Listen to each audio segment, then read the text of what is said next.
Hello বন্ধুরা, সবাই কেমন আছো? আশা করছি সবাই খুব ভালো আছো আর আমিও খুব ভালো আছি। এখন বাজে দুপুর 1টা। বাড়িতে আজকে রান্না করিনি, কিন্তু আজকে একটা জায়গায় ঘুরতে যাব, সেখানে লাঞ্চ করব। সেটা সারপ্রাইজই থাক, কোথায় যাচ্ছি সেটা তোমাদের ভিডিওর মাধ্যমেই দেখাবো। হ্যালো বন্ধুরা, চলো, আমার তো রেডি হয়ে গেছে আর ও আসছে আমাকে নিতে, একসাথে দুজনে মিলে যাব। তাহলে চলো যাওয়া যাক। আর আজকে ব্লগটা আমি এখন থেকে শুরু করছি। আশা করছি আজকে ব্লগটা তোমাদের কিছুটা হলেও ভালো লাগবে। আমরা দুজনে মিলে রেডি হয়ে বেরিয়ে পড়েছি। আর ও হেলমেট নিয়েছে, আমি আবার হেলমেটটা নিতে ভুলে গেছি। আর জয়পুরের জঙ্গলে যদি ঠান্ডা লাগে ওর জন্য আবার জ্যাকেটটা নিয়ে নিয়েছি। দুপুরের রাস্তায় দেখো এখন সেরকম পরিমাণে ভিড় নেই, কারণ দুপুরবেলা তো সবাই খেতে গেছে। আর রোদের পরিমাণটাও বেশ ভালোই আছে, বেশ ভালোই লাগছে রোদটা।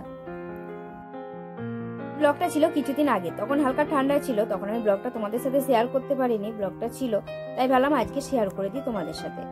আমাদের সাথে গল্প করতে করতে আমি এখন চলে এসেছি বিষ্ণুপুরের মেন গেটের কাছে। আর বাস সাইডে আবার কিছুটা জায়গা রেখেছে। ও আবার বলছিল এখানে নাকি পার্ক হবে। এখন জানি না কি হবে, দেখা যাক পরে কি হয়। আমরা জয়পুরের জঙ্গলে চলে এসেছি। এখানে এত পরিমাণে হাওয়া ছিল যে চুলগুলো শুধু উড়ে উড়ে মুখে আসছে। আর চুল যদি উড়ে প্রচুর পরিমাণে বিরক্ত লাগে, ওই জন্য টুপিটা মাথায় দিয়ে ভালো করে বেঁধে দিয়েছি। এই যে দেখো জয়পুরের জঙ্গলটা এত সুন্দর লাগছে দেখতে। আর আমি যতবারই যাই ততবারই ভিডিও করি। তোমরা যদি পারো সময় করে অবশ্যই জয়পুরের জঙ্গলে এসে ঘুরে যাবে। যাদের জঙ্গল ভালো লাগে অবশ্যই মন ভরে যাবে এই জঙ্গলে ঢুকলে। আমরা চলে এসেছি জয়পুরের বনলতায়। আর তোমাদের এতক্ষণ বলছিলাম আমরা একটা জায়গায় যাব। আমরা আজকে বনলতায় আসার কথাই বলছিলাম। আর আজকে আমরা এখানেই লাঞ্চ করব। বড়মশাইয়ের অফিস থেকে একটা অ্যাঙ্কার দিদি এসেছে, আর তার সাথে ওই দিদিটার মাও এসেছে। কালকে বড়মশাইকে বারবার বলছিল যে বৌমাকে নিয়ে আসবে, কিন্তু বনলতায় কালকে লাঞ্চ করব। অনেক জোর করছিল, তাই বাধ্য হয়ে আজকে চলে আসলাম। বাইক নিয়ে ভিতরে ঢুকছি, তখনই সামনে ওনাদের সাথে দেখা হয়ে গেল। আমরা এখন বাইক নিয়ে ভিতরে যাচ্ছি, ওখানে বাইকটা আগে পার্কিং করব, তারপর ওনাদের সাথে একসাথে বসে সবাই মিলে লাঞ্চ করব। সাথে সাথে সবাই মিলে লাঞ্চ করতে বসে পড়েছি। আর আজকের মেনু ছিল ভাত, তার সাথে 3 রকম সবজি আর 3 পিস ইলিশ মাছ আমাদের 3 জনের জন্য। আর ওই দিদিটা বললো ভেটকি মাছের পাতুরি খাবে, ওটা তৈরি হচ্ছে। তার সাথে ছিল পোস্ত বড়া, ডাল, চাটনি আর পায়েস। যে দেখো আমরা খেয়ে দিয়ে একদম পুরো সাফ করে দিয়েছি। আর ইলিশ মাছের পিসগুলো এত বড় বড় ছিল আর এত সুন্দর খেতে ছিল। আর তার সাথে সব রান্নাগুলো দুর্দান্ত হয়েছিল। আমরা যে রুমটায় খেতে বসেছিলাম তার বাইরেটা দেখো কত সুন্দর লাগছে চারিদিকটা দেখতে। আর এখানে আবার দেখছিলাম সামনেটায় অনেকগুলো ব্রোকলি লাগিয়েছে আর নানা রকম কালারের, বেশ সুন্দর লাগছিল দেখতে। বেশি বড় হয়নি, তবুও কিন্তু খুব সুন্দর লাগছে সবকটাই দেখতে। সাথে ছিল ঘোড়ার গাড়ি। কারো যদি ইচ্ছে হয় পুরো বনলতাটাই ঘোড়ার গাড়িতে করে ঘুরবে, তাহলে তাদেরকে বনলতাটা পুরোটা ঘুরিয়ে দেখাবে ঘোড়ার গাড়িতে চাপিয়ে। যে রুমের বাইরেটা খেতে বসেছিলাম, আর এটা সেই রুমটা। আর ভেতরটা দেখো কত সুন্দর ডেকোরেশন করা। এই রুমটাই কিন্তু মাটির পুরো, কিন্তু ভিতরে ঢুকলে কেউ বুঝতেই পারবে না যে এটা মাটির বাড়ি। এত সুন্দর ডেকোরেশন করা, তার সাথে 2টো বেডও আছে। একদম অসাধারণ, মানে মাটির বাড়িতে যে এত সুন্দর হয় সেটা কেউ ভাবতেই পারবে না। তোমরা যদি পারো অবশ্যই একবার ঘুরে যাবে বনলতায়, তোমাদের মনটা একদম জুড়িয়ে যাবে। এখন 4 জনে মিলে বেরিয়ে পড়েছি ঘুরতে। আর ওনাদের 2 জনকে ঘুরিয়ে দেখাবো পুরো বনলতাটা। আর বাইরেটায় ছোট ছোট ফুল গাছগুলো দেখতে খুবই সুন্দর লাগছিল। এখন আমরা চলে এসেছি বনলতার সবজি বাজারে। এখান থেকে সমস্ত সবজি নিয়ে রান্না করে। আর এই রুমটা এত বড় ছিল দেখে মনে হবে একটা বাজার, কিন্তু এটা বনলতার মধ্যেই ছিল, নিজেরাই করেছে। খুব সুন্দর লাগছিল দেখতে। আর এর ভিতর সমস্ত রকম সবজি ছিল। আমরা 4 জনে মিলে এই বাজারটা ঘুরে ঘুরে দেখছিলাম যে কি কি সবজি রয়েছে। আমি এতবার বনলতা এসেছি, কিন্তু এই বাজারটায় একবারও ঢুকিনি। আজকে প্রথমবার ঢুকলাম, আর বেশ সুন্দর লাগলো দেখতে।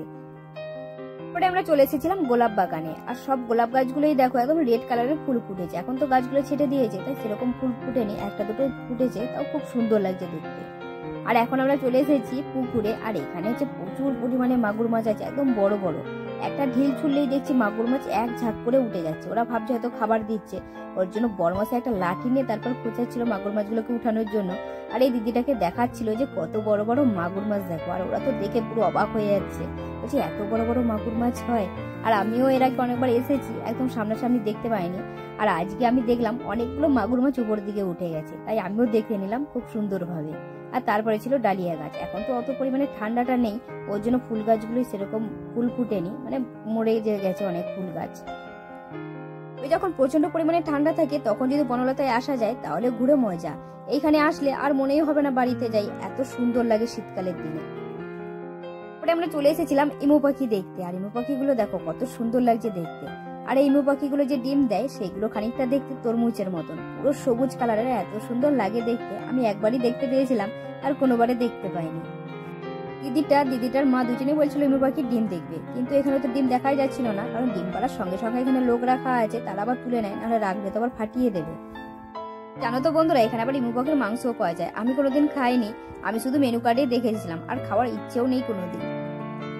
আমরা চলে এসেছিলাম টার্কি পাখি দেখতে, আর কত সুন্দর লাগছে দেখো দেখতে। আর এখানে আবার টার্কি পাখিরও মাংস পাওয়া যায়, যার যেটা ইচ্ছে সে সেটা খায়।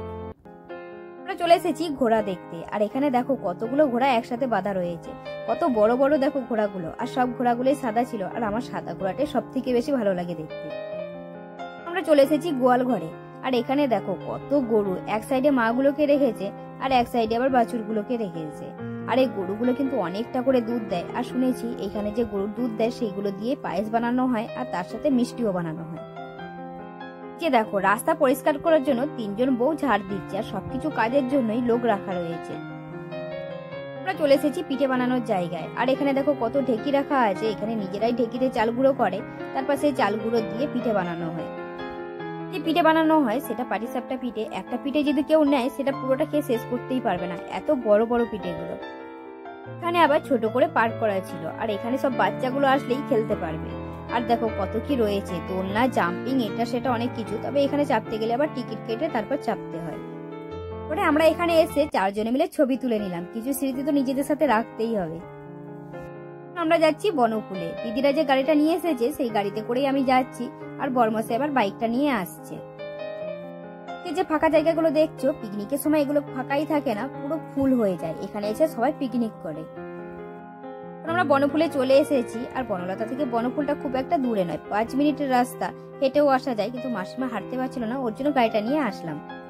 বনফুলে ঢোকার পরে সামনেই দেখো একটা বড় সুইমিং পুল, আর এই সুইমিং পুলটা যতবার আসি ততবারই আমার স্নান করতে ইচ্ছে করে, কিন্তু কবে যে স্নান করতে পারবো এই সুইমিং পুলটাই জানি না। সুইমিং পুলটা দেখো কত সুন্দর লাগছে দেখতে, তবে এটা সাজিয়ে রাখার জন্য নয়, যাদের স্নান করার ইচ্ছে হয় তারা এখানে এসে স্নান করে। তারপরে আমরা টি হাউস গুলো ঘুরে ঘুরে দেখছিলাম, আর এখানে টি হাউস গুলো দেখো কোনোটা বাঁশ, কোনোটা কাঠ, কোনোটা আবার সিমেন্ট দিয়ে বানিয়েছে, আর একটা টি হাউসের উপরে দেখছি খড়ের ছাউনি, কত সুন্দর লাগছে দেখো দেখতে।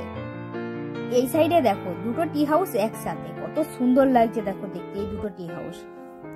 তারপরে আমরা সবাই মিলে পুরো বনফুলটা ঘুরে দেখলাম, আর দিদিটার আর মাসিমার দুজনের তো খুব সুন্দর লেগেছে, বনলতার বনফুল দুটোই ভালো লেগেছে, বলছে পরে যদি আবার টাইম পাই তাহলে আবার চলে আসবো এখানে ঘুরতে। তো বনফুলটা ঘোরার পর আমরা আবার বনফুলে এসে কটা ছবি তুলে নিলাম। পরে আমাদের একটা টি হাউসের রুম খুলে দেওয়া হয়েছে, আর আমরা এখন সেখানেই যাচ্ছি, যে রুমে একটু বসবো খানিকক্ষণ থেকে, তারপর আবার চলে যাব। এই যে দেখো টি হাউসের ভিতরটা কত সুন্দর লাগছে দেখতে, দেখো ছোট হলেও ভিতরটা কিন্তু খুব সুন্দর। একটা বেড আছে, তার সাথে এসি, ফ্যান, টিভি, আয়না, যা কিছু লাগবে সমস্ত কিছুই আছে, আর এটার সাথে একটা আবার অ্যাটাচ বাথরুমও আছে। আবার জানালার সাইডে একটা চেয়ার ছিল, সেখানে এসেই বসে পড়েছি। হয়ে গেছে, এখন আমরা সবাই মিলে রুমে চলে যাচ্ছি, দিদি আর মাসিমা দুজনে মিলে গাড়ি নিয়ে চলে গেছে, আর আমরা এখন দুজনে মিলে যাচ্ছি। তাহলে বন্ধুরা চলো, আজকে ব্লগটা বেশি বড় করছি না, এখানে শেষ করছি। আজকে ব্লগটা কেমন লাগলো অবশ্যই কমেন্ট করে জানাবে, ভালো লাগলে একটা লাইক শেয়ার করে দেবে। দেখা হচ্ছে খুবই শীঘ্রই পরবর্তী ব্লগে, ততক্ষণ তোমরা সবাই ভালো থাকবে, সুস্থ থাকবে। আজকের মতন টাটা সবাইকে।